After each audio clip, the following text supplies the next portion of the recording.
Hello, folks, and welcome to the Know Better, Be Better podcast, a conversation about health and wellness, where we explore various topics to increase our knowledge and understanding in order to grow holistically. I'm Daron Raynor.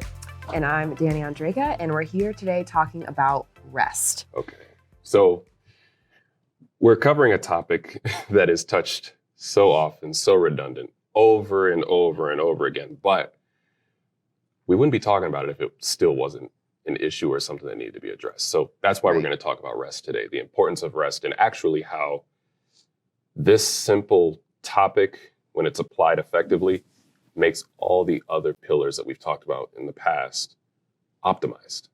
Absolutely. You know? Absolutely. Yes. And we're also going to talk a little bit about rest versus recovery. So there is a slight difference between those two things. So we're going to get into a little bit. Yes. And looking at sleep, because that's a big one. Yes. Looking at how we prepare our bodies and prepare ourselves to go to sleep, setting up the right environment for sleep, and also, like you said, recovery, which is the biggest thing. A lot of times we rest, but we don't really know that we're not getting optimal recovery as well. Yes. Just like you if said. we just go from full out to dead stop, are we really doing enough? Yeah, exactly. So let's just focus on the rest portion to start with, and then we'll look to apply it through recovery, okay? Absolutely. So when we look at rest and we see that there are a lot of issues with deprivation, specifically like sleep deprivation. Which we know none of us get enough sleep. This is not to shame anybody. Right. We are a part of the problem. Yes. That's what we're going to throw that disclaimer out there. Yeah. We are part of the problem. But when we look at deprivation, especially in adults, we see there's a reduced alertness, attention span, judgment is poor, memory loss. I'll raise my hand. It's very hard to remember things. And then also an increased risk of injuries. This is huge. Yeah, go ahead. There's actually been very many studies done on sleep deprivation and injury. And people who get less than 7 hours of sleep, they say the average adult needs about 7 to 10 hours. They are almost twice as likely to injure themselves. Yeah. And that's crazy. And you're seeing that a lot of, even the younger you go, the more sleep is needed because of the aspect of growth, recovery, and those types of things. And then as you get older as well, it's kind of like that bell curve. You need more. And then kind of right here in our adulthood, we sit at about that 7 to 9, and that's good. And then as you get a little bit older, you're a little more tired. And notice too that it's never dropping below, I think at the least it's like 6 hours. But usually it stays in that 7-hour range, and it kind of stops at 7 hours. And a lot of times we always try to convince ourselves because our routine says we can only get this much sleep, but it could be causing more harm than good in a way. Absolutely. I mean, when you haven't had enough sleep, your proprioception is decreased massively. So that's where we see risk of injury just greatly increased. And that's your awareness of where your body is in space. If you literally don't know where your limbs are, if your brain does not have that connection to where my arm is, I'm much more likely to whack it on something, you know, because my brain doesn't know where it's at. And there was a study that I read that really hit this home for me. Adolescents, teenagers who are athletes, they did several studies within the US and overseas that those teenagers who got less than 8 hours of sleep and were participating in a regular training routine through their school or through a club sport, they were 68% less likely to injure themselves if they got at least 8 hours of sleep. Wow. I mean, I can attest to that. Yeah. Yeah. Because I wasn't getting enough sleep growing up, especially when I was in high school, because you have a full day, you have homework, you have practice, you have games. You're so overprogrammed. Yeah, I mean, I can't imagine. When I was a teenager, I definitely didn't get that much sleep every night. No, absolutely not. And then college didn't help. So now as adults, we're so used to accepting the mediocrity of our sleep that we now have the low levels of what are optimal are considered optimal for us. And then even lower levels are like, oh yeah, that's just the minimum. So you hear people say, oh yeah, all I need is 5 hours, or all I need is 6 hours or something like that. When it's but how are you going to be in 20 years? Like, that's the question that I want to pose, because you may get by with that right now.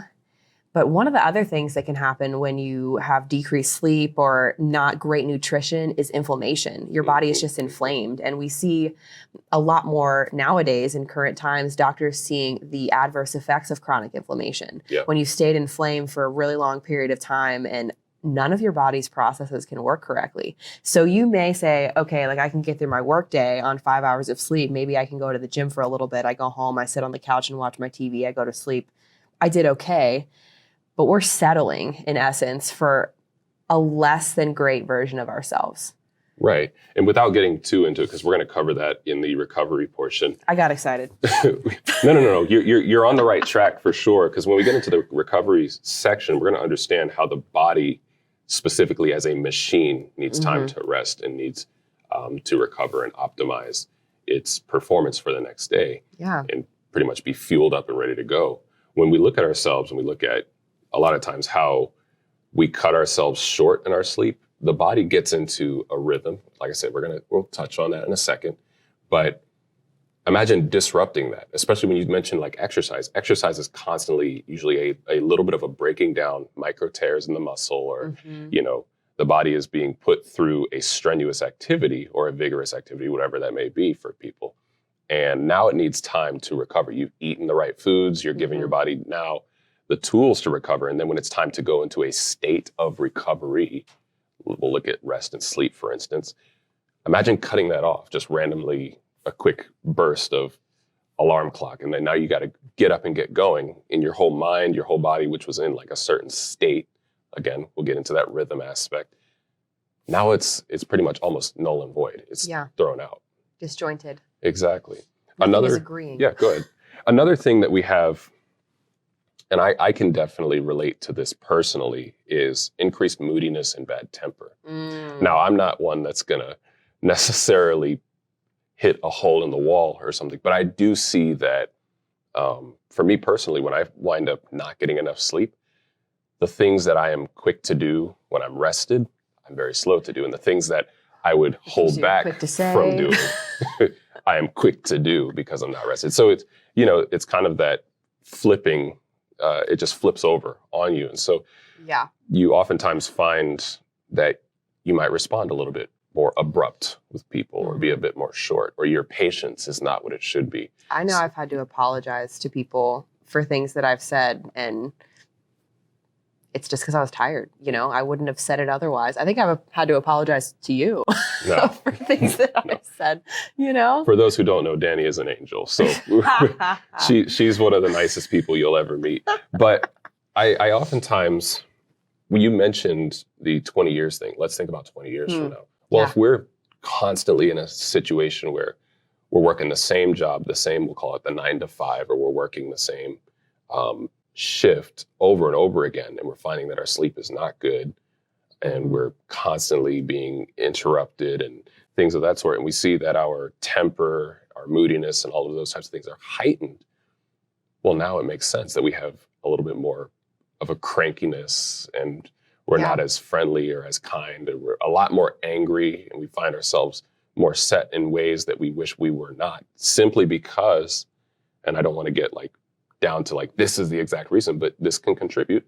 Rest is not being taken care of the way that it should be. Absolutely. And I mean, in our society that is very overprogrammed and so busy, down from kids' sports to doctor's appointments, especially as you get older, maybe you're a caregiver for your mom, your dad, your aunt, and those people. Taking care of health sometimes is a full-time job in itself, in addition to your work, whatever you're doing. We are constantly being pushed to do more things. So in America in general, we do not place a lot of stock in rest. Yes. There's a lot of the I'll rest when I make it type of mentality, or retirement. We are out here is grinding. Yeah, that's what it is. People are trying to grind. And it's a very go-getter mindset. And it's doing a lot more harm than good, I think, for the body holistically. In a way, you can still get up and give your best within a window, but we wind up glorifying the staying up late, doing extra, putting in extra work and stuff like that to get ahead. All this on this amount of sleep, but you only did XYZ on 6 hours. Exactly, and we're trying to just be healthy at the end of the day. Right. Health is your wealth. Who cares what Joe in the office next door is doing? Joe should sleep too. Exactly. So I think you kind of segued us into the why we're not getting enough rest. And One of the reasons that we're not getting enough is because we're always being in a state of 24/7 plug-in. Yeah. We're on our social media, we're on our phones, we're at work, we're on computers. You can't even escape work when you go home. Right, exactly. And some people work from home now. Yeah, technology has kept us so, while it's advancing and while it's cool to see the new gadgets, tools, things, and being able to be more connected as people, we're seeing an increase of that, and it's really neat and it's nice, but it is in a way stunting some of the other priorities in life, such as rest. Absolutely. You know, but we don't have to get super into it. I think we all know that rest is needed. We said we weren't going to shame anybody. Yeah, today, we're not going to shame anybody, but we need to get rest. That's the bottom line. Yeah, and absolutely. You know, some of the ways that are quickly thought of, I think, when you think about technology and being plugged in, is our phone, right? Yes. And specifically blue light exposure. That is massive. So melatonin, a lot of people have heard of. Some people take melatonin supplements to help them sleep in the evening. You may not know it's actually a direct modulator of your circadian rhythm. So that's, the sleep waves that you go through as you're sleeping in the evening. It modulates that really deep sleep, that REM sleep, the differences between those things. And you need all of those cycles to function correctly to feel well rested when you wake up from sleeping. So exposure to blue light, especially at night, decreases your melatonin production drastically, like very, very drastically. So your rhythms don't work correctly anymore. So even if you are getting, say, 7 to 8 hours of sleep, but maybe you had a lot of exposure to blue light right before you went to sleep, maybe you're not experiencing a lot of great rest because your rhythms just weren't there. They weren't working correctly. So that's another thing that can kind of work against you.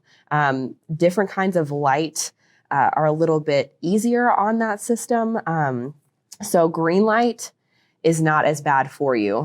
So if you've seen like blue light glasses, some of them do utilize like a green light technology to kind of filter through that. Some of those are legitimate. Typically, the more money you spend, the better they're going to be at doing that.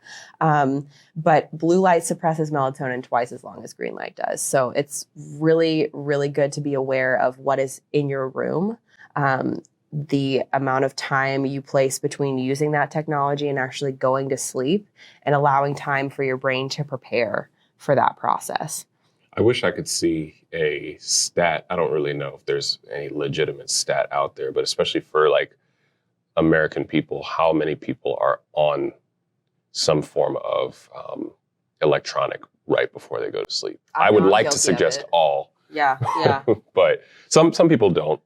But I think there is a very, very high number of people who they're laying in bed on their phone, they're laying in bed watching TV, lights are all off, the blue light is right there, punching you in the face in a sense. It's punching your circadian rhythm in the face. Exactly.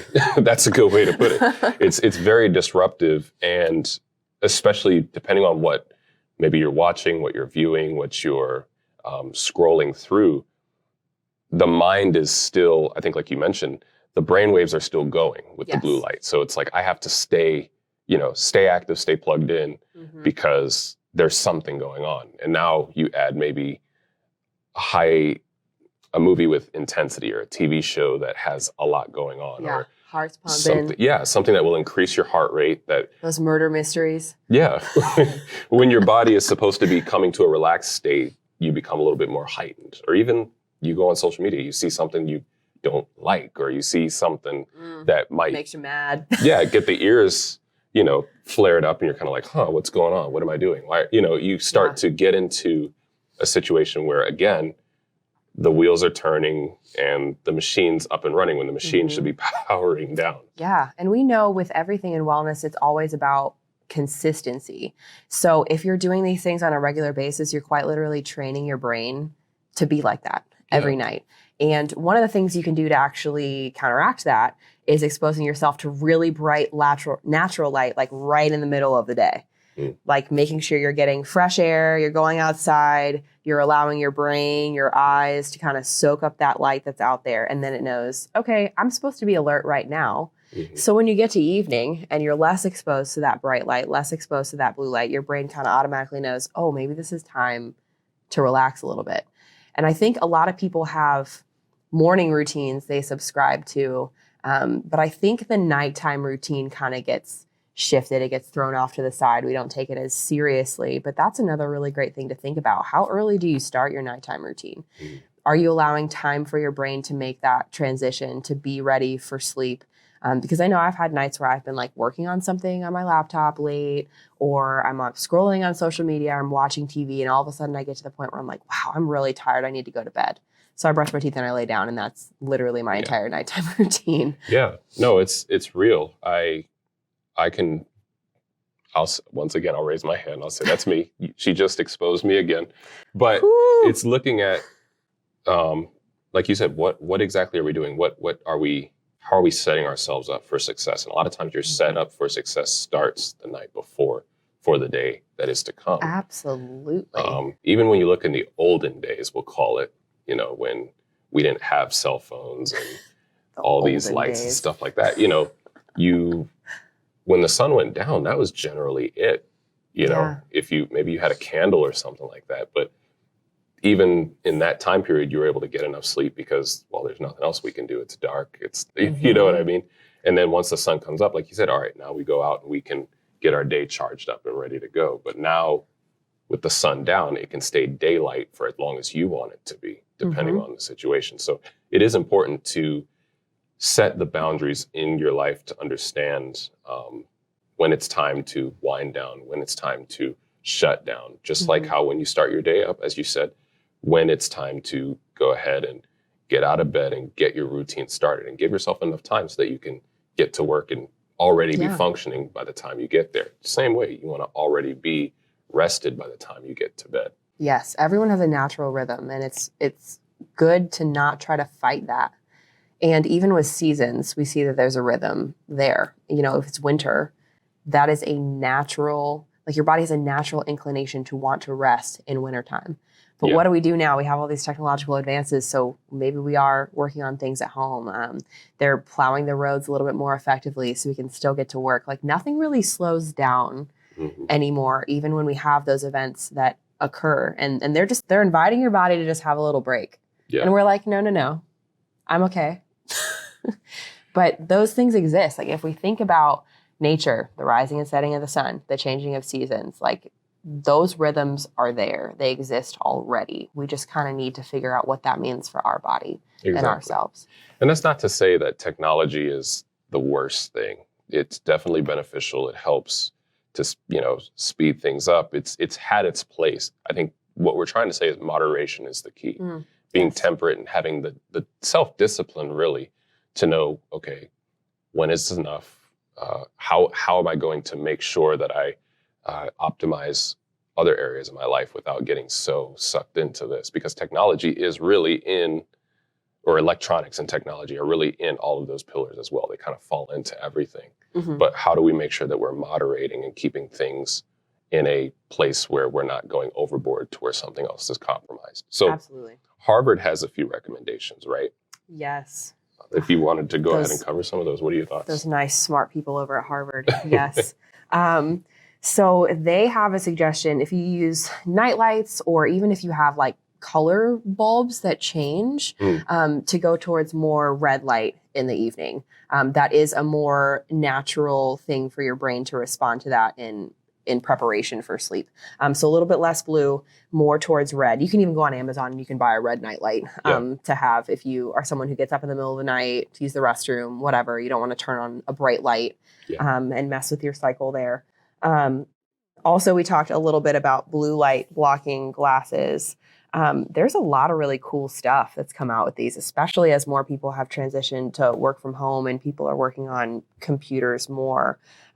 You can even download apps like on your phone. And some of them, depending on what phone model you have, they'll actually block the light from your phone, which is kind of cool, just through an app. And then, like we said, exposing yourself to lots of bright light during the day. You want to make sure you are alert when you're supposed to be alert. You're not just kind of slugging around through the day so that when you get to nighttime, your body understands what it's supposed to do. Yeah. And controlling your computer settings too, especially if you're if you're always in front of a computer, whether it be at work. I know I've been trying to make sure that I do that as well, is to make sure that while I'm exposed to bright light, I'm not, on 100 and straining and stressing my eyes, and taking frequent breaks as well can help to keep you plugged in without keeping you without almost keeping you hypnotized to where you have a headache or your eyes are straining and stuff like that. Because it is hard to go from that and then just have a come down. So you want to make sure that you're kind of easing through the day, taking frequent breaks and things of that sort, so you're not stressing yourself out. So when we look at the ideal, I think we kind of touched on it in the beginning. Adults need about 7 to 9 hours, right? This is according to the Sleep Foundation. Bless them. You said less than? Bless them. Bless them. I was going to say, yeah, less than. That is me. But yes, bless them who can get 7 to 9 hours of sleep. This is really the shortest of all age groups, which is funny. Again, of all sleep cycles, because we need time to repair. But you also want to consider some of the occupations. You may want to factor in, 7 to 9 hours is ideal. You probably want to consider, the longer sleep hours are probably needed more so for those who are of higher activity, because they have a little bit more repairing to do. Yeah, if you have a very, very active job, if you move around a lot during the day, if you are a very frequent exerciser, you may possibly want to be on the higher end of that spectrum. Yeah, I think you mentioned, I think we talked about it before, but when you look at like professional athletes, they get a lot more sleep. This is my favorite thing. I don't know why. I get so excited. Like when I first learned this, it blew my mind. LeBron James sleeps 12 hours a night. Which is crazy. What? Yeah. Like that man has to be so busy with his training routine. And, it's a full-time job with his nutrition and with his recovery and all of that. But the fact that he makes time to sleep 12 hours a night so that he can be at his best, at his peak performance. Roger Federer sleeps 11 to 12. Like all of these major Olympic athletes, professional sports players, I mean, they really give themselves that time to recover. Yeah, they have a higher output probably than the average person, but they place so much stock, they put so much credit in rest because they know the importance of it. Yeah. And that's the only way that we can keep going, keep functioning as humans. So while we're not LeBron James or we're not Roger Federer, so sad. We still have a requirement to get optimal sleep. So maybe we're not getting 11 or 12 hours of rest a day. But again, even if you're sedentary, it's 7 hours is still an ideal, And on top of that, you look at like children and teens, they need 8 to 11 hours of sleep simply because we talked about they're growing and they're repairing. You're constantly growing as a child and as an adolescent. Yes, so you want to make sure everything. That they need sleep too. that you're recovering and that your body is being optimized for the best growth and repair. Absolutely. You want to also give yourself 15 to 20 minutes to fall asleep. So if you're trying to lay down like right at that exact time that's going to give you 7 hours of sleep or 8 hours of sleep, you got to factor in your brain's probably still active, right? You were doing things right before you went to bed. And especially if you didn't have a specific nightly routine that led you into a wind down, you need to give yourself that extra time to, one, fall asleep, especially if it takes you a while, and to allow your brain activity to kind of slow down. Your sleep is also going to be way more effective if it starts before midnight. Yeah. That's just like seen across the board. And people are night people. People are morning people. It is okay, whatever you are. I am personally not a night person. But across the board, on average, if you go to bed before 12, that's the sweet spot. You got to be in bed before midnight. I can't hang like I thought I could. I used to be able to stay up. And I was never even that person. You turn on a movie, I'm gone. Yeah, I realized that. I'm like, and this was only a few years ago. I was just like, man, at 9 o'clock, I'm actually tired now. And I just want to sleep. Phenomenal. Yes. Don't ask me to do anything after 7. Yeah. But no, it is important to, when you look at that routine, when you talk about going to bed 15 to 20 minutes before the time that you try to sleep, that's where you do want to start to factor in, okay, when do I want to start doing some of these other things? Okay, probably a little bit before. And then on top of that, setting yourself a mood and setting yourself an atmosphere that is going to best allow you to fall asleep in that window too. Yeah. Again, it's not as easy to be on blue light or even on anything that's electronic that has your brain waves just going and going and going, and then lights off, sleep, Yeah, right. It's not that extreme. You can't just all of a sudden make that change and tell your body, oh, this is what we're doing now. Yeah. We're sleeping. But they say it's great to read a book, an actual book. Yeah. I mean, you could probably read a Kindle because I know a lot of books are now just electronics nowadays. But I have found myself to try and read a hard-covered book before I go to sleep. And I have seen great benefits from that. It helps. In falling asleep quickly. Absolutely, it helps. Yeah. That almost kind of gets us into our recovery piece. And the big difference there between rest and recovery is that recovery is still rest, but you're more actively, more consciously seeking that rest. So it could be a wind down activity, right? So we're talking about that nightly routine. There are things that you can add in, maybe an old habit that you want to bring back that before you were on your phone so much, you used to engage in and you forgot how much you enjoyed it, Like now is your time before bed to maybe get into some of those things to help you wind down. So there are literally so many things. It should be something that brings you joy. It should be enjoyable, but reading definitely is a huge one for me too. I agree with you there. If you're into art, if you're into coloring, drawing, maybe you really are getting into a hygiene routine and you really want to take time on your skincare or, time brushing your teeth or flossing, any of those things. Yeah. And I think you hit it on the head, especially when you look at the difference with like rest and recovery. A lot of times we look at rest from a feelings standpoint. Yeah. And we've talked about it before. Feelings are not always our friends, we'll call it. Feelings aren't facts. Feelings are not always facts. But when you look at recovery does require observation. It requires a diligent soul searching to really look at yourself and say, okay, this is what my ideal is, and this is how I'm going to look to maintain or always achieve that ideal. At minimum, consistency. Because we said, okay, it's looking at homeostasis or looking to be in balanced back where you were. I mean, if you think about it, you start the day with energy. We'll just look at energy, for instance. If I start the day on let's say 75% of a tank of energy, well, as I interact with people, as I do my work, and as I exercise and things of that sort, well, my tank is going to drop a little bit. So now how am I going to get that back? Okay, yes, sleep is good, but there are other steps that we can take, as we've mentioned, like having a good nighttime routine, having things that kind of start to aid in that process of coming back to my best self so that I can perform for the next day. Right? Yeah, absolutely. Taking a little walk after dinner. Yes. That's amazing. Yes. Something that's like lower intensity. You don't have to think about too hard. It doesn't require a lot of mental power, but that you can be consistent with, that you can do almost every single day so that your brain knows, okay, this is what we do now. Yeah, exactly. It's trying to find a routine to bring you back into that balanced state. Exactly. We're all about extremes here in America, which is really not the best way to live your life, if we're being honest. But I really like thinking about maybe returning to habits that you used to enjoy. Like, what did you do before you were on your phone all the time? Like what do you like doing? Because I think if someone asked you what your hobbies are, you probably wouldn't list scrolling on social media as one of them. At least I sincerely hope that you wouldn't list that as one of them. But yeah, I think. So what does that look like? That's a good question. I think as adults, we've become so stuck in what we're doing that I think it's hard to answer that question. Well, we don't think we can have fun anymore either. Yeah. We think that we just grow up and we can suck the fun out of everything, and that's just how life's going to be. But really, that's a choice that you made.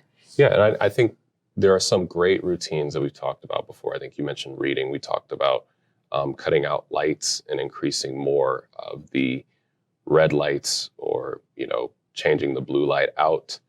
Those types of things are very helpful. Having more dim lighting, period. Just in general. Is a helpful thing.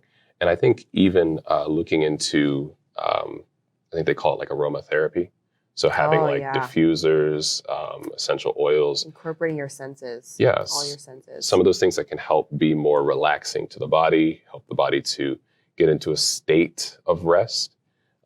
As well as even doing nighttime stretching routines. Yeah. It's not a workout, but it's simply kind of just taking your body through, some people call it a flow, or taking it through a place of loosening yourself up, because you're about to go into a state of stillness for again, ideally 7 to 9 hours. Yeah, absolutely. Actually, one of my favorite health practitioners ever, Kelly Starrett, is a doctor of physical therapy out in California. And he started a long time ago on YouTube what he called the Mobility Project. Mm-hmm. And he has what he calls the ideal nighttime routine. And honestly, it's kind of my ideal nighttime routine. Do I do it every day? No. Should I? Yes.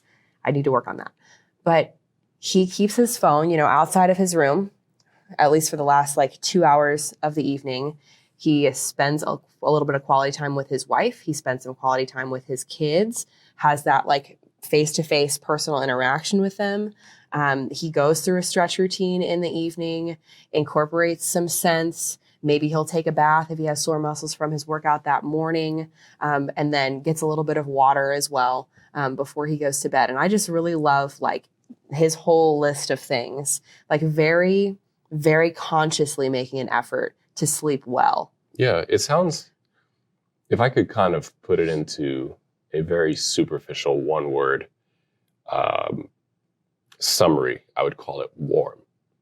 Yeah. Doing things that, as they call it, make you feel warm and fuzzy inside. Doing warm-related activities. People might take hot baths, hot showers, take hot drinks. Warmth not ideally is directly coffee. related to health. Yeah, for some reason. I mean, you're seeing related. that connection. They say have warm colors in your room. Mm-hmm. Try and have more of a even warmer temperatures can help you fall asleep, especially That's why in these we like drinking months. warm things to feel comfortable. That's why when we feel sick, we like warm soup. Mm-hmm. So I would definitely recommend explore warmer feeling things, warmer feeling, literal feeling on the body, hot baths or things like that. And even kind of giving the body a little bit of what they would call a warm down. It's a cool down, but the body was never in a state where it's warmed up, but you're kind of just taking your body through a little bit of stretching, a little bit of massage. And even massage helps the person to fall asleep, doing different things that I think make the body feel in a state of warmth or that fuzzy feeling can help calm the nerves, calm the stressors and things like that, and help you to fall asleep. Even if you're deciding to be on your phone, which one would you rather? Would you like the murder mysteries, or would you like to watch something maybe a bit more warming? You may watch a nature documentary, something that doesn't require a lot of talking. Maybe you're just hearing sounds. Maybe something where the cheetahs aren't killing all the animals. Right, yeah. Maybe stay away from that. But there was a great, this was a part of my morning routine growing up, and I think I actually may incorporate that in my evening routine. There was this program called Sunrise Earth that my dad would always put on the TV, and we would sit there and we would watch nothing. It was literally nothing, but a cameraman would go into let's say Yosemite, and just plant it there and just watch the sunrise.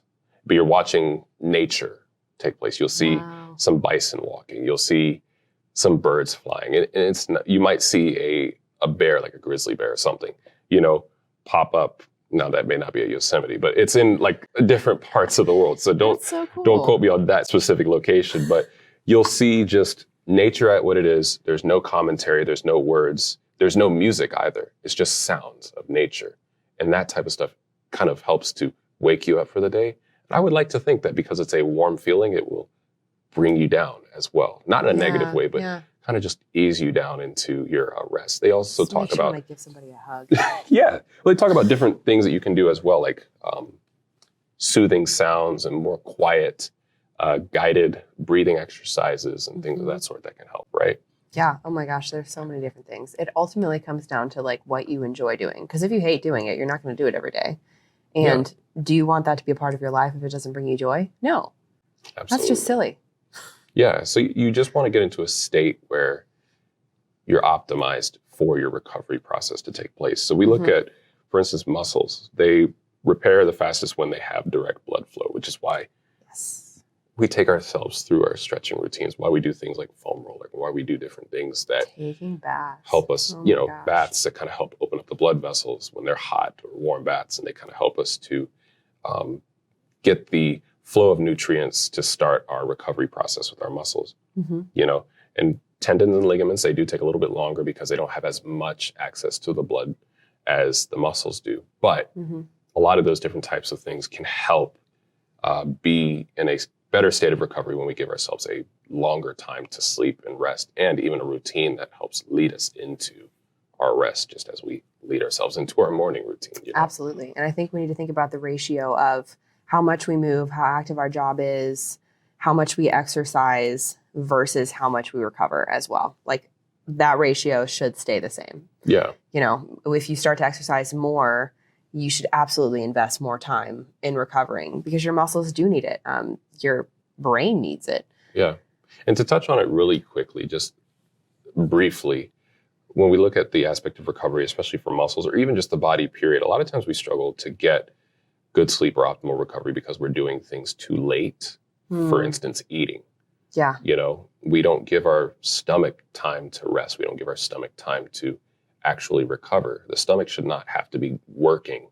Every organ in your sleep, body you know? needs rest. Yeah, everything should almost be in a lockdown stage. Yeah. So that it can be, other than, certain things, but your heart's still pumping. Yeah, That's your heart's good. still working, but you still need to give your body some time to rest and recover. And almost you want to be in a fasted state when you're going into your sleep, rest, and your recovery. You should have taken in everything. You can maybe have a light snack sometimes before bed. It's not a problem, but to have your full meal at 10 o'clock is almost doing a little bit more harm than good, no matter what the meal is. You don't want leftovers. Like you don't want to drag anything from the day before into the next day. So we almost think about coming into full completion at the end of your day, right? You've done everything you need to do. You have finished eating. You've finished all of your work. You've finished all of your family activities. And now is the time to really like cut it off, end the day, and prepare for the new one. Yeah, exactly. It's really just trying to make sure that we, again, go back to that same point that we're just optimizing the best version of ourselves. So when we look at some of the other things, like the physiological reasons that make rest so important, right? We see that our heart rate, or what they call it, HR, is where that's a medical thing. People say HR, whatever, or BP, that's blood pressure. But when we look at our heart rate, sometimes it can be higher than normal if you're overtraining or if you need to rest. Sore muscles. It's not normal to have soreness more than 1 to 2 days later. These are good indicators that you're not getting enough sleep. If you find that your heart rate is more raised, or if you find that you're a little bit more sore, your recovery is not what it should be. Especially because you're always breaking down the muscles that you're working, whether you are exercising or if you're just in a job that's strenuous, or even if you're just up and walking around. Muscles are contracting and relaxing as you move, you know, but you want to give yourself time to repair, especially when the nervous system is taxed more than anything. You have to have rest and recovery. Yeah. You have to have down regulation. Like you can't just be in a state of high intensity all the time. And we see that with people who overtrain as well. People who just exercise so much because they're trying to beat the dead horse. They're going to get as fit as they possibly can. So they're going to work out 2-3 hours a day, and then they don't have the recovery to back it up. Your nervous system does become insanely taxed. I mean, it's just, and eventually you will go into a state of breakdown because your body just can't handle it. Yeah. And you look at even kind of like just more of the mind side of things. You know, we talked about how hard it is to process and store information when you're not rested. Well, what happens when you are well rested? How is the brain being optimized in that way? Man, I'm a lot happier. But my focus, I mean, I think that's massive. Being able to pay attention. Memory is massive for me. Like I lose keys like you would not believe when I have not had sleep. I have no idea where they are in my house. Maybe they made it into the dish next to the door. Chances are if I've had only 5 hours, they probably didn't. So I'm carrying that stress into my next day when I'm trying to go to work, you know? But there's also a lot of processing information that's happening in your brain, especially as you sleep. So if you're not allowing that time for recovery and that time for sleep, there are areas of your brain that are not going to work correctly. And specifically, emotions. That's going to be really, really big. So your amygdala regulates emotion. It kind of tells you what is the correct emotional response to something. It takes in information, kind of, you figure out how you feel about it, and then it pushes back out that emotional response. So if you don't have enough sleep, that part of your brain actually tends to overreact. Wow. So that's where you get people blowing up and being angry or getting into fights because they're tired or just being in a bad mood. Your brain is literally overreacting because it hasn't had enough rest. It's really stressed out, and you need to give it that time to recover so that it can respond appropriately with the correct emotion. Yeah, the discernment can be compromised, where what's an ideal way to react or respond, even if, regardless of feelings can be put to the forefront because the brain is fried. Yeah. So like you said, if I didn't like something, I just act on that not good feeling or what I disliked. But absolutely. I like how you mentioned that getting enough sleep does help to better discern and better decipher how to deal with certain situations, especially because stressors are a part of life. You're going to come in contact with that person that might make you a little bit more stressed than usual, or you're going to come in contact with a situation that may raise the heart rate or heighten the senses a little bit. You want to be in a state where you've had enough rest to be able to handle what's at hand and be able to look through the chaos and look through all of the cloud and noise so that you can better handle whatever the situation is at hand. Absolutely. And all your organs and your bodily systems also have a waste clearance system. I think that's a really big thing to touch on as well. Yes. So specifically, when we're talking about the brain, your central nervous system, which is composed of your brain and your spine, has its own waste clearance system that does not work effectively when you haven't had enough sleep. Your kidneys have a waste clearance system. Your liver has a waste clearance system. If you're not getting enough rest to allow those organs and those systems to clear everything out they don't need, then you also have stuff that's just sitting there that you might not want to be there. And that's where we kind of see that inflammation coming back in. And that's where a lot of our increased health risks come in too. Yes. When your body is not really functioning at its optimal levels and it's holding on to things that it should be releasing, or it's probably not getting the most out of the good things that have come into it from what you're eating and stuff like that, you find that you have an increased risk for heart disease, or you have an increased risk of like type 2 diabetes or different types of cancers, unfortunately, and different types of just a lot of issues that we see, I think, in regular society that we've become so accepting of when it doesn't have to be that way, simply because we're just not giving ourselves enough rest and we're not recovering well. And that's really sad because there are a lot of factors and a lot of things we can't control, when it comes to health. They're environmental factors, they're, things in the home, in the workplace that maybe you can't control, but you can control how much you sleep. You can control what you put in your body, and you can control how you move. Like, those are constantly over and over and over again looked at in all of these different health comorbidities. Like, that is what you can do to help, And that absolutely blows my mind because it is some of the easiest stuff to do something about. Yeah. And before you know it, I think a lot of times we don't get enough sleep because we're always, I know for me, I'll speak for myself. A lot of times I don't get enough sleep because I wind up distracted. So I wind up doing a lot on social media, or I wind up doing a lot of other things, like we said, plugged in earlier. Yeah.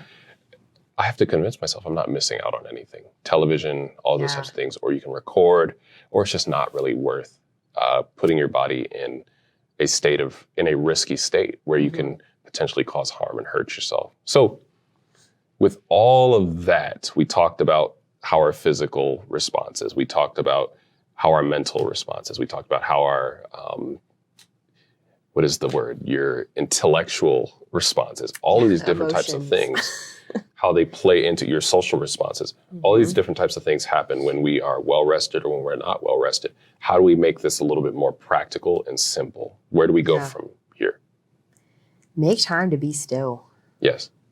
And that doesn't mean you have to sit on the couch doing nothing, staring at the wall. That is incredibly boring. And I don't think that would relax anyone. Maybe someone it would. Maybe someone would enjoy staring at the wall. But think about that nightly routine. Think about the things you do during the day and discuss your priorities, with a friend, with a family member, with yourself. Think about what is the most important to you. Do we need to squeeze all these things in the day that we are squeezing in the day that ultimately take away from our rest and take away from our recovery? You have to decide what's more important to you. Yeah. Ultimately. And take that time when you're being still to kind of check in with how you're feeling, check in with your body, check in with your mind, because if you're not taking the time to be still, you're less likely to notice when something is going on.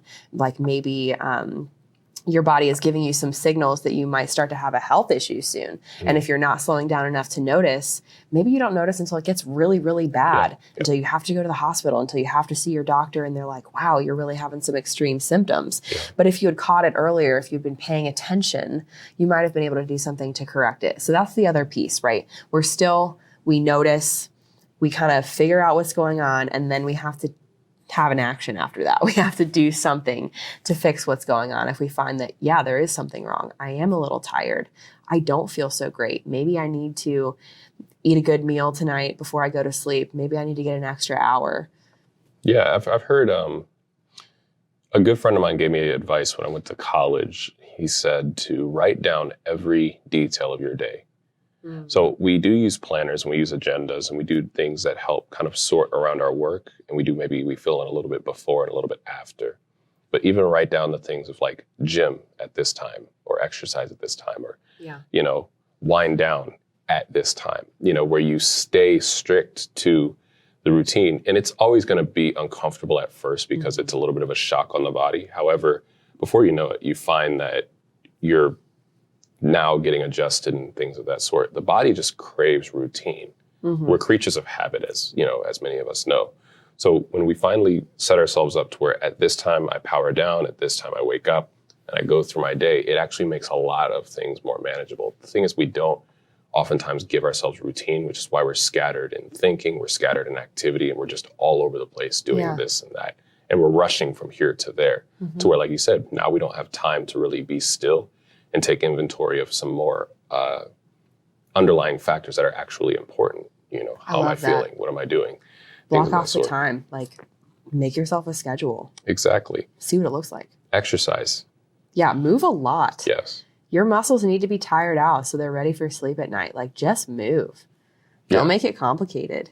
Find hobbies that don't involve screens. Get that light. Have your mood boosted by it. Have, interaction with people that uplift you during the day. Like, all of those things, all of those positive wellness things contribute into your rest and relaxation. Yeah. And there's a bonus. Being outdoors frequently can help contribute to a better resting state. Yeah, absolutely. And even if it's nice outside, having your windows open at night is a really great way to experience that too. I sleep a ton better when I crack my window. Yeah. And actually, it doesn't matter what the temperature is. They say it's good to have that natural flow of air coming in and out. Yeah. I know it sounds a bit wacky to be in a wind chill of 3 degrees and have your window slightly open, but you do want that consistent flow of fresh air coming in. Yeah. So it helps.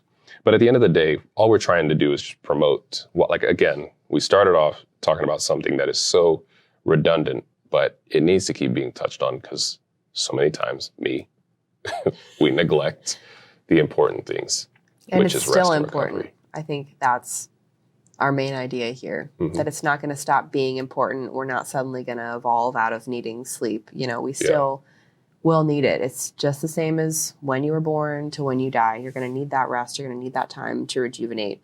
And there's a difference between passively just laying down and falling asleep at night and actively pushing towards bettering yourself in this area. So at the end of the day, again, we just want to make sure that we're taking care of some of these little details to optimize our pillars, to make ourselves holistically well. Simple change. Well, Dani, we got to quit today. Man, we really got into it on this one, didn't we? I feel sleepy now. We got excited, yeah. So, have you figured out your rest routine I figured for out my this rest evening? routine for this evening. Everything warm colors, phenomenal, warm feelings, phenomenal. warm friends, conversations. Yes. I'm going to sit on the couch for a little bit. Yeah. I might read.